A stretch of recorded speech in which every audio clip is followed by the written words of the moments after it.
morning students. Welcome to our chemistry class for 8th standard students. Let us continue the 4th chapter, metals and non-metals. Today we are discussing displacement reaction and uses of non-metals and metals. Okay, let us see some activities. For this we take 5 beakers. A, B, C, D, E are marked on the beakers. We take copper sulfate and zinc granules in beaker A, copper sulfate and iodine in beaker B, and zinc sulfate copper turnings in beaker C, iron sulfate and copper turnings in beaker B, and zinc sulfate and iodine in beaker E. ഇത് നമ്മളൊരു ആക്ടിവിറ്റിയാണ് first conduct ചെയ്യുന്നത്. ആ ആക്ടിവിറ്റിക്ക് വേണ്ടി നമ്മൾ 5 ബീക്കറുകൾ എടുത്ത് അതിൽ A B C D E എന്ന് mark ചെയ്യുന്നു. ഫസ്റ്റ് ബീക്കറിൽ നമ്മൾ എ എന്ന് മാർക്ക് ചെയ്ത ബീക്കറിൽ കോപ്പർ സൾഫേറ്റ്. എന്താണ് കോപ്പർ സൾഫേറ്റിന്റെ കെമിക്കൽ ഫോർമുല? എന്താണ്? നമ്മൾ കഴിഞ്ഞ ദിവസം പഠിച്ചിട്ടുള്ള പറഞ്ഞതാണ് CuSO4 ആണ് അല്ലേ? സിങ്ക് ഗ്രാനുൾസ് ഇസഡന് നോക്കാം. ഇനി സിങ്ക് ഗ്രാനുൾസ് എന്ന് പറഞ്ഞാൽ സിങ്കിന്റെ കഷ്ണങ്ങൾ. ഇനി കോപ്പർ സൾഫേറ്റ്, നമുക്കറിയാം കോപ്പർ സൾഫേറ്റിന്റെ കളർ എന്താണെന്ന് നിങ്ങൾക്കറിയാമോ? ബ്ലൂ കളറാണ്. ഒരു ബ്ലൂ കളറുള്ള സൊല്യൂഷനാണ് നമ്മൾ എടുക്കുന്നത്. നമ്മൾ ഈ റബ്ബറിനൊക്കെ അടിക്കാൻ വേണ്ടിയിട്ട് റബ്ബർ മരങ്ങൾക്കൊക്കെ അത് വെട്ടിക്കഴിഞ്ഞ് കഴിയുമ്പോൾ ഒരു റെസ്റ്റിംഗ് പീരീഡിൽ അടിച്ചു കൊടുക്കുന്നതാണ്. ഒരു പെയിൽ ബ്ലൂ കളറുള്ള ഒരു സൊല്യൂഷൻ. നിങ്ങളത് കണ്ടിട്ടുണ്ടായിരിക്കും, കുറച്ച് ചെറുതെങ്കിലും കണ്ടിട്ടുണ്ടായിരിക്കും. അപ്പോൾ അതിൻ്റെ കളറ് ബ്ലൂ കളറാണ്. അപ്പോൾ ഫസ്റ്റ് നമ്മൾ എടുക്കുന്ന സൊല്യൂഷനകത്ത് ഒരു ബ്ലൂ കളർ സൊല്യൂഷനാണ് ബീക്കറിൽ. അതിനകത്ത് സിങ്ക് ഗ്രാനുൾസ്, സിങ്കിൻ്റെ കഷ്ണങ്ങൾ കിടപ്പുണ്ട്. ഇനി സെക്കൻഡ് കോപ്പർ സൾഫേറ്റും, അതും ബ്ലൂ കോപ്പർ സൾഫേറ്റ് ആയതുകൊണ്ട് കോപ്പർ സൾഫേറ്റ് സൊല്യൂഷനാണ് അല്ലേ, വെള്ളത്തിൽ കലക്കിയതാണ്. അപ്പം അതിൻ്റെ കളറാണ് നമ്മളവിടെ കാണുന്നത്, ബ്ലൂ കളറാണ്. ഇതൊരു ബ്ലൂ കളർ സൊല്യൂഷൻ, അതായത് CuSO4 തന്നെയാണ്. ബ്ലൂ കളറായിരിക്കും ഇതിനകത്ത് നമ്മൾ കുറച്ച് അയണിൻ എന്ന് പറഞ്ഞാൽ എന്താണ്, ഇരുമ്പാണി ഇടുന്നു. ഇനി അടുത്തത് നമ്മൾ സിങ്ക് സൾഫേറ്റ്. സിങ്ക് സൾഫേറ്റിന് ഒരു പെയിൽ വൈറ്റ് കളറായിരിക്കും. അതായത് നമ്മൾ കഞ്ഞിവെള്ളത്തിൻ്റെയൊക്കെ ഒരു ഡൈല്യൂട്ട് ആക്കി എടുത്താൽ എങ്ങനെ ഇരിക്കുമോ അതുപോലെ ആയിരിക്കും സിങ്ക് സൾഫേറ്റ്. ZnSO4 ആണ് സിങ്ക് സൾഫേറ്റ്. അതിൽ നമ്മൾ കോപ്പർ കേണിങ്സ്, അതായത് ചെമ്പ് കമ്പിയുടെ ചുരുള്, ഒന്നരണ്ട ചുരുള് അതിനകത്തേക്ക്. അടുത്തത് അയൺ സൾഫേറ്റ്. അയൺ സൾഫേറ്റ് ഒരു പെയിൽ ഗ്രീൻ കളറായിരിക്കും, നേർത്ത ഒരു പച്ച കളറ് കാണാം. അതായത് കടും കളറൊന്നുമല്ല, നമുക്കൊരു ലൈറ്റ് ആയിട്ടുള്ള കളറായിരിക്കും. ഇത് അയൺ സൾഫേറ്റ് FeSO4. അടുത്തത് സിങ്ക് സൾഫേറ്റ് തന്നെ, അതിന് ഒരു പെയിൽ വൈറ്റ് കളർ, അതായത് കഞ്ഞിവെള്ളത്തിൻ്റെയൊക്കെ ലൈറ്റ് ഡൈല്യൂട്ട് ആക്കി എടുത്താൽ എങ്ങനെ ഇരിക്കുമോ അതുപോലെയാണ് സിങ്ക് സൾഫേറ്റ് എടുക്കുന്നത്. അതിനകത്തേക്ക് നമ്മൾ അയണില്ല, അതിനകത്ത് ഇരുമ്പാണി ഇടുന്നു. ഇനി നമുക്ക് ഒരു കുറച്ച് സമയത്തിന് ശേഷം ഒരു 5-10 മിനിറ്റ് കഴിഞ്ഞ് കഴിയുമ്പോൾ നമ്മൾ നോക്കുകയാണെങ്കിൽ ഈ കോപ്പർ സൾഫേറ്റ് സിങ്ക് ഗ്രാനുൾസും ഇരുന്ന്, അതായത് ആ ബീക്കറിലെ സൊല്യൂഷൻ്റെ കളറ് നീല കളറാണ്, ബ്ലൂ കളറാണ്. ഈ രണ്ട് സൊല്യൂഷൻ ഇവിടെ നമ്മൾ കാണുന്ന ചേഞ്ച് എന്താണെന്ന് നോക്കിയാൽ ഇതിൻ്റെ കളറ് മാറി. ഇവിടെ നമ്മൾ കോപ്പർ സൾഫേറ്റ് ആയിരുന്നു എടുത്തത്. അതിന് നമുക്ക് നോക്കുമ്പോൾ നമ്മൾ ഈ സിങ്ക് സൾഫേറ്റ് എടുത്തില്ലേ, ഒരു പെയിൽ കളർ, ഒരു കഞ്ഞിവെള്ളത്തിൻ്റെ ഡൈല്യൂട്ട് ആക്കി, അതായത് അത്രയും കളറൊന്നും ഇല്ല, ഡൈല്യൂട്ട് ആക്കി എടുത്താൽ ഒരു കളർലെസ് ആണെന്ന് നമുക്ക് തോന്നാം. പക്ഷെ എന്തോ ഒരു ചെറിയൊരു വൈറ്റിഷ് കളറ് ഇവിടെ കാണാം.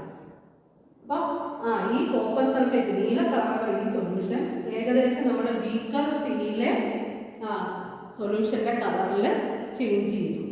അപ്പോൾ ഇവിടെ എന്തൊക്കെയായിരുന്നു ഉണ്ടായിരുന്നത്? കോപ്പർ സൾഫേറ്റും സിങ്ക് ഗ്രാനുൾസും ആയിരുന്നു. അതായത് കോപ്പർ സൾഫേറ്റ് എന്ന് പറയുന്നത് കോപ്പറിൻ്റെ ഒരു സോൾട്ട് സൊല്യൂഷനാണ് കോപ്പർ സൾഫേറ്റ്. അപ്പോൾ ഈ കോപ്പറിന്റെ സോൾട്ട് സൊല്യൂഷൻ ചേഞ്ച് ചെയ്തിട്ട് ഈ സിങ്കിന്റെ കളർ, അതായത് സിങ്ക് സൾഫേറ്റിന്റെ കളർ പോലെ, അതായത് നമ്മൾ ബീക്കർ സിയിൽ എടുത്ത സൊല്യൂഷനെ പോലെ ഇപ്പൊ ബീക്കർ എയിൽ അപ്പിയർ ചെയ്തു. അതുപോലെ തന്നെ ഈ ബീക്കർ ബിയിലെ കളറ് നമ്മൾ ഇവിടെ എടുത്ത ഈ അയൺ സൾഫേറ്റ് ഇല്ലേ, ഈ നാലാമത്തെ ബീക്കറിൽ എടുത്ത അയൺ സൾഫേറ്റിന്റെ കളറിലായി. അപ്പൊ നോക്കിക്കേ, നിങ്ങൾ ഇവിടെ ശ്രദ്ധിച്ചേ, ഇവിടെ നമ്മൾ കണ്ട കോപ്പർ സൾഫേറ്റും സിങ്കും എടുത്തപ്പോൾ നമുക്ക് ഈ ബീക്കറിലെ സൊല്യൂഷന്റെ കളർ. ഇനി ഇവിടെ കോപ്പർ സൾഫേറ്റും അയൺ നെയ്യും എടുത്തപ്പോൾ ഇവിടെ അയൺ സൾഫേറ്റിന്റെ കളർ പോലെ ആ സെയിം കളറിൽ നമുക്ക് ഈ റിയാക്ഷൻ നടന്നു കഴിയുമ്പോൾ ഈ ബീക്കർ എയും ബീക്കർ ബിയിലെ സൊല്യൂഷൻ അങ്ങനെ ചേഞ്ച് ചെയ്തു. അങ്ങനെയെങ്കിൽ അവിടെ എന്തായിരിക്കും നടന്നിട്ടുള്ളത്? ബീക്കർ എയിൽ റിയാക്ട് ചെയ്തത് കോപ്പർ സൾഫേറ്റും സിങ്ക് ഗ്രാനുൾസും കൂടെ റിയാക്ട് ചെയ്തപ്പോൾ ഇതിനോട് സിമിലർ ആയിട്ട് വന്നെങ്കിൽ അവിടെ എന്തുണ്ടായി കാണും? സിങ്ക് സൾഫേറ്റ് അവിടെ ഫോം ചെയ്ത് കാണും. അപ്പോൾ അവിടെ കോപ്പർ സൾഫേറ്റും സിങ്ക് ഗ്രാനുൾസും കൂടെ ചേർന്ന് സിങ്ക് സൾഫേറ്റും പ്ലസ് അതിനകത്ത് എന്താ കണ്ടത്? Brown turnings. നിങ്ങൾക്ക് അറിയാമോ കോപ്പറിന്റെ കളർ എന്താണ്? ബ്രൗൺ കളറാണ്. അപ്പൊ ഇവിടെ സിങ്ക് കോപ്പറിനെ ഡിസ്പ്ലേസ് ചെയ്തു. കോപ്പർ സൾഫേറ്റ് സൊല്യൂഷനിൽ നിന്നും കോപ്പറിനെ ഡിസ്പ്ലേസ് ചെയ്തു. പകരം അവിടെ സിങ്ക് സൾഫേറ്റായി കോപ്പറിന്റെ തരികൾ, അതായത് ചെറിയ പീസസ് പോലെ ഒരു ഡെപ്പോസിറ്റ് പോലെ അടിഞ്ഞുണ്ട്. ഇനി അടുത്തത് കോപ്പർ സൾഫേറ്റും അയൺ നെയ്യും ആയിട്ടുള്ള റിയാക്ഷനും ഞാൻ പറഞ്ഞു. നമ്മൾ കണ്ടത് ഈ ബീക്കർ ബിയിലെ സൊല്യൂഷൻ പോലെ, അതായത് ഇവിടെ എന്ത് സംഭവിച്ചു? അയൺ കോപ്പറിനെ ഡിസ്പ്ലേസ് ചെയ്തു. പകരം ഇവിടെ അയൺ സൾഫേറ്റ് FeSO4 ഫോം ചെയ്തു. പ്ലസ് ഇവിടെ എന്ത് കണ്ടു നമ്മൾ? ആ ബീക്കറിന് അടിയിൽ ഒരു ബ്രൗൺ ഡെപ്പോസിറ്റ്, ആ ബ്രൗൺ ഡെപ്പോസിറ്റ് കോപ്പർ ആണ്. ഇനി അടുത്തത് സിങ്ക് സൾഫേറ്റ് കോപ്പർ ടേണിങ്സ് കൂടെ എടുത്തതിനകത്ത് മൂന്നാമത്തെ ബീക്കറിൽ, അതായത് ഇവിടുന്ന് CD ഈ ബീക്കറുകളിലൊന്നും ഒരു ചേഞ്ചസും ഉണ്ടായില്ല. നമ്മൾ എങ്ങനെയാണ് ബീക്കറിൽ സൊല്യൂഷൻ എടുത്തു? സൊല്യൂഷനകത്ത് ഇതിട്ട് വെച്ചോ. ഇവിടെ സിങ്ക് സൾഫേറ്റ് എന്ന് പറയുന്ന ഒരു പെയിൽ വൈറ്റിഷ് കളറായിരുന്നു. അതിനകത്ത് കോപ്പർ ടേണിങ്സ്, അതുപോലെ തന്നെ കോപ്പർ ടേണിങ്സ് അവിടെ കണ്ടു. ഇവിടെയൊന്നും നോ ചേഞ്ചസ്, ഇവിടെ ഒന്നും നമ്മൾ ഒരു ചേഞ്ചസും കണ്ടില്ല. ഇവിടെ ഈ രണ്ട് കേസിലും, അതായത് താഴത്തെ CDE 3 കേസിലും ഒരു ചേഞ്ചസും ഉണ്ടായില്ല. അപ്പൊ നമ്മൾ ഇതിൽ നിന്നും മനസ്സിലാക്കിയത് എന്താണ്? കോപ്പറിനേക്കാളും റിയാക്റ്റീവ് ആണ് സിങ്ക്, അതുപോലെ കോപ്പറിനേക്കാളും റിയാക്റ്റീവ് ആണ് അയൺ, അല്ലേ? അതുകൊണ്ട് സിങ്കിന് കോപ്പർ സൾഫേറ്റിൽ നിന്നും കോപ്പറിനെ ഡിസ്പ്ലേസ് ചെയ്യാൻ പറ്റും. അതുപോലെ അയണിന് കോപ്പർ സൾഫേറ്റിൽ നിന്നും കോപ്പറിനെ ഡിസ്പ്ലേസ് ചെയ്യാൻ പറ്റും. പക്ഷെ ഇവിടെ കോപ്പറിന് സിങ്ക് സൾഫേറ്റിൽ നിന്നും ഡിസ്പ്ലേസ് ചെയ്യാൻ പറ്റിയില്ല. അതുപോലെ കോപ്പർ ടേണിങ്സിന് അയൺ സൾഫേറ്റിൽ നിന്ന് അയണിനെ ഡിസ്പ്ലേസ് ചെയ്യാൻ പറ്റില്ല. അതുപോലെ അയൺ നെയിലിന് സിങ്ക് സൾഫേറ്റിൽ നിന്ന് സിങ്കിനെ ഡിസ്പ്ലേസ് ചെയ്യാൻ പറ്റിയില്ല. അപ്പോൾ നമ്മൾ ഇതിൽ നിന്ന് മനസ്സിലാക്കിയത് എന്താണ്? മോർ റിയാക്റ്റീവ് മെറ്റൽസ്, ഇതെല്ലാം മെറ്റൽസ് ആണ്. അയണും സിങ്കും കോപ്പറും എല്ലാം മെറ്റൽസ് ആണ്. More reactive metal can displace less reactive metal from its solution. ഒരു മോർ റിയാക്റ്റീവ് ആയിട്ടുള്ള മെറ്റലിന് ലെസ് റിയാക്റ്റീവ് മെറ്റലിനെ അതിന്റെ സൊല്യൂഷനിൽ നിന്ന് ഡിസ്പ്ലേസ് ചെയ്യാൻ പറ്റും. അങ്ങനെയെങ്കിൽ ഇതിന്റെ റിയാക്ടിവിറ്റി ഓർഡർ നമുക്ക് പറയാം, അല്ലേ? ഇപ്പൊ കോപ്പറിനേക്കാളും റിയാക്റ്റീവ് ആണ് സിങ്കും ഫെറസും, അല്ലേ? സിങ്കും അയണും. ഫെറസ് എന്ന് പറയുന്നത് അയണാണ്. അപ്പൊ നമുക്ക് നോക്കിയാൽ സിങ്ക്, അയണ്, കോപ്പർ, ഇത് മൂന്നും എടുത്താൽ നമ്മൾ കണ്ടു ഇത് രണ്ടും കോപ്പറിനേക്കാളും, അതായത് സിങ്കും അയണും കോപ്പറിനേക്കാളും മോർ റിയാക്റ്റീവ് ആണ്. ഇനി ഇതിലേതാണ് റിയാക്റ്റീവ്? സിങ്ക് ആണോ അയൺ ആണോ മോർ റിയാക്റ്റീവ്? നമ്മളിവിടെ കണ്ടു സിങ്ക് സൾഫേറ്റും അയണും കൂടെ ഉള്ള റിയാക്ഷൻ, അവിടെ അയണിന് സിങ്കിനെ ഡിസ്പ്ലേസ് ചെയ്യാൻ പറ്റിയില്ല. കാരണം എന്താണ്? അയൺ സിങ്കിനേക്കാളും ലെസ് റിയാക്റ്റീവ് ആയിരിക്കും. അതുകൊണ്ടാണ് ഇവിടെയും ഇത് നടക്കാഞ്ഞത്. അല്ലെങ്കിൽ ഇവിടെ ചേഞ്ചസ് ഉണ്ടായിരുന്നു. അപ്പോൾ ഇതിനകത്ത് ഏറ്റവും മോർ റിയാക്റ്റീവ് എന്ന് പറയുന്നത് സിങ്ക് ആണ്. അത് കഴിഞ്ഞിട്ട് അയണാണ്, അത് കഴിഞ്ഞ് കോപ്പറാണ്. ഈ മെറ്റൽസിൻ്റെ എല്ലാം റിയാക്ടിവിറ്റി സീരീസ് നിങ്ങൾ വലിയ ക്ലാസ്സുകളിൽ 9ാം ക്ലാസ്സിലോ 10ാം ക്ലാസ്സിലൊക്കെ പഠിക്കും. അതായത് എന്താണ് ഇലക്ട്രോ കെമിക്കൽ സീരീസ് എന്നും പറഞ്ഞു. അതായത് ഈ മെറ്റൽസിനെ അവയുടെ റിയാക്ടിവിറ്റിയുടെ ഓർഡറിൽ ഇൻക്രീസിങ് ഓർഡറിൽ അറേഞ്ച് ചെയ്തിരിക്കുന്നതാണ് റിയാക്ടിവിറ്റി സീരീസ് എന്ന് പറയുന്നത്. അതൊക്കെ നിങ്ങൾ വലിയ ക്ലാസ്സിൽ പഠിക്കും. ഇപ്പോൾ നമുക്ക് ഈ 3 എണ്ണത്തിനെ കമ്പയർ ചെയ്യുമ്പോൾ സിങ്ക് ആയിരിക്കും മോർ റിയാക്റ്റീവ്. അപ്പോൾ ഡിസ്പ്ലേസ്മെന്റ് റിയാക്ഷൻ എന്ന് പറഞ്ഞാൽ എന്താണ്? A more reactive metal can displace a less reactive metal from its solution. അതാണ് ഡിസ്പ്ലേസ്മെന്റ് റിയാക്ഷൻ എന്ന് പറയുന്നത്. ഇതിന് എക്സാമ്പിൾ നമുക്ക് ഈ ആദ്യത്തെ 2 റിയാക്ഷൻസ് ഡിസ്പ്ലേസ്മെന്റ് റിയാക്ഷൻസിന് എക്സാമ്പിൾ ആണ്. അതുകൊണ്ടാണ് അവിടെ ചേഞ്ചസ് ഉണ്ടായത്. ഓക്കെ, നെക്സ്റ്റ് നമുക്ക് മെറ്റൽസിന്റെ നോൺ മെറ്റൽസിന്റെ യൂസസിലേക്ക് വരാം. മെറ്റൽസ് നമ്മൾ പറഞ്ഞു ഏതൊക്കെ കാര്യങ്ങളിൽ യൂസ് ചെയ്യുന്നുണ്ട്. നമ്മൾ ഫസ്റ്റ് ക്ലാസ്സിൽ തന്നെ മെറ്റൽസിന്റെ യൂസസിൽ നിന്നാണ് തുടങ്ങിയത് അല്ലേ?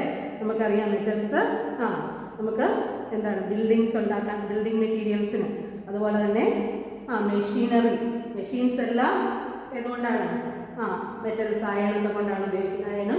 അയണിന്റെ അലോയ്സ് കൊണ്ടാണ് മെറ്റൽസ് ഒക്കെ മെഷീനറി ഒക്കെ നിർമ്മിച്ചിട്ടുണ്ട്. അതുപോലെ ഓട്ടോമൊബൈൽസ്, വെഹിക്കിൾസ്, എല്ലാ വെഹിക്കിൾസിന്റെ പാർട്സ് ഒക്കെ ഉണ്ടാക്കും, ബോഡി പാർട്സ് ഉണ്ടാക്കാൻ വേണ്ടിയിട്ട് ഉപയോഗിക്കുന്നു.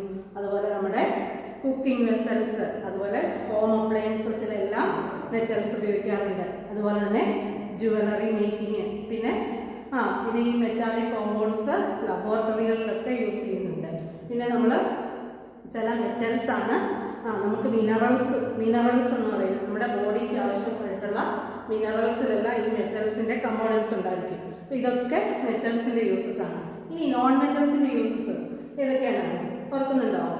നമ്മൾ മെറ്റൽസ്, നോൺ മെറ്റൽസിന്റെ കാര്യം പറഞ്ഞപ്പോൾ നമ്മൾ പറഞ്ഞു ഓക്സിജനും ഹൈഡ്രജനും ഒക്കെ എന്താണ് നോൺ മെറ്റൽസ് ആണ്. അപ്പോൾ ഈ നോൺ മെറ്റൽസ്, ഓക്സിജൻ നമ്മൾ ബ്രീത്ത് ചെയ്യാൻ ഉപയോഗിക്കുന്നു, അതുപോലെ ഹൈഡ്രജൻ ഒക്കെ ഫ്യൂവൽസ് ആയിട്ട് ഉപയോഗിക്കുന്നു.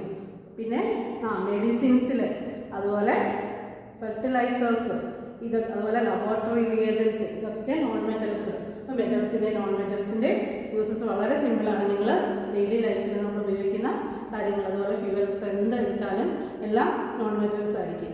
അപ്പോൾ ഇങ്ങനെയുള്ള കാര്യങ്ങളൊക്കെ ആണ് ഈ ചാപ്റ്ററിലുള്ളത്. ഇതോടെ ഈ ചാപ്റ്റർ തീർന്നു. ഇനി നമുക്ക് നെക്സ്റ്റ് ചാപ്റ്റർ അടുത്ത ക്ലാസ്സിൽ പഠിക്കാം. ഓക്കെ.